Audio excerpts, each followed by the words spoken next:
My girlfriend once bragged that other men would do anything to be with her, and that I should feel lucky. I just smiled and told her to let them try. That weekend I walked into our friend's engagement party with someone new on my arm. Her polished smile couldn't quite hide the fury in her eyes when she saw me. I had been with Maya for 3 years, and for most of that time I had slowly become her full-time apologizer. She was beautiful, clever, magnetic in a room, but her confidence had hardened into something suffocating. My role was simple: admire her and be grateful. The end didn't arrive in a screaming match. It came quietly on an ordinary evening. She was studying herself in the mirror while we were getting ready for dinner when she casually told me I had grown complacent and that I was lucky she tolerated me. Other guys would kill to have her, she said, and I should remember that. For years I had swallowed comments like that, disguised as jokes but sharp enough to leave marks. This time something shifted. I didn't feel hurt. I felt clear. I met her eyes in the reflection and smiled, calm and steady. "Then let them try," I said. Her expression faltered. She asked what that was supposed to mean. I told her she was right and that we were done. The confusion twisted into outrage. She accused me of being insecure, of throwing away the best thing that ever happened to me. I didn't argue.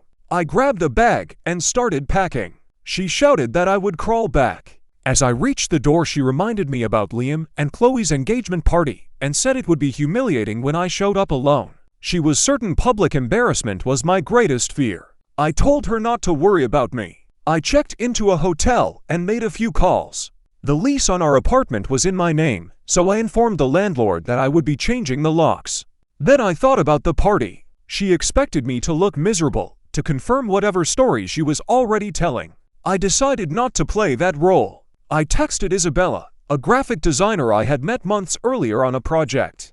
There had been an easy spark between us, but I had never crossed a line. I told her my weekend plans had changed and asked if she would consider being my guest at an engagement party. I was honest that my ex would be there and that it might be awkward. She replied that awkward was her specialty and that she would be my social armor. On Saturday I picked her up. She wore a simple navy dress and carried herself with effortless warmth. The drive was light and full of laughter, free from tension and hidden tests. When we arrived, the party was already buzzing. I saw Maya holding court near the fire pit, animated and dramatic, spinning her version of events. She hadn't noticed us yet. Isabella nudged me and whispered that our target was in sight. We took our time greeting the hosts and chatting with other guests. Isabella charmed everyone she met. Before long I felt Maya's stare. Her story died mid-sentence as she watched us. Shock flickered across her face before she replaced it with a brittle smile and walked toward us. She greeted me with syrupy sweetness and looked Isabella over in a single dismissive glance. I introduced them. Isabella offered a warm handshake. Maya remarked loudly that I seemed to be moving on quickly and that it looked desperate. It was just loud enough for others to hear. I calmly repeated her words from the other night. I said she had made it clear that many men would be eager to replace me, so I was simply stepping aside and respecting that. The color drained from her face. She insisted I was twisting her meaning, but I reminded her that clarity was a gift. Then I excused us for the toast. Later her friend Sarah cornered me and accused me of cruelty. She claimed Maya was heartbroken and that I had overreacted to a harmless comment. I explained that the lease was mine and that being told to feel grateful for basic respect wasn't harmless. Sarah insisted I should be the bigger person. I told her my job was no longer to absorb someone else's arrogance. It was to be happy. We left the party together without looking back. As we walked away, Maya announced to anyone listening that rebound relationships never lasted and that I would return once I realized what I had lost. I didn't break stride. The following week was a wave of entitlement. Since I had blocked Maya, her messages came through friends and family. Her mother called to lecture me about my responsibility to maintain her daughter's lifestyle and warned that I looked weak. I ended the call and blocked that number too. Social media filled with vague posts about betrayal and cruelty. A few acquaintances distanced themselves. That was fine. Then an email from her landed in my inbox with the subject line "formal complaint." An anonymous accusation claimed I was misusing company resources and creating a hostile work environment. I knew immediately where it came from. Months earlier, during an argument, Maya had threatened to call my employer and portray me as unstable. I had written down the details at the time. I met with my manager and HR. I explained the recent breakup and presented the dated note documenting her earlier threat. I remained calm and transparent. The investigation proceeded, and there was no evidence to support the complaint.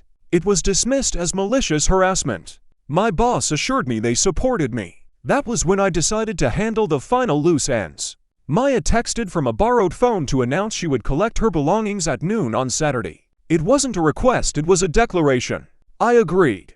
Then I arranged for movers and contacted a consignment shop that specialized in high-end furniture like the pieces she had insisted on buying. On Saturday morning, the movers packed and removed her furniture to storage. Her personal items were neatly boxed and labeled.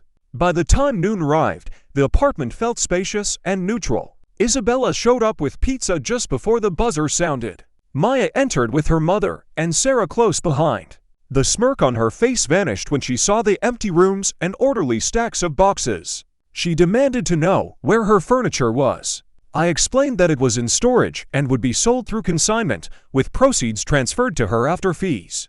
I handed her a folder containing an itemized inventory and copies of every contract. Her mother accused me of charging her daughter to sell her own belongings. I clarified that professional services had costs and that she was free to arrange removal herself if she preferred.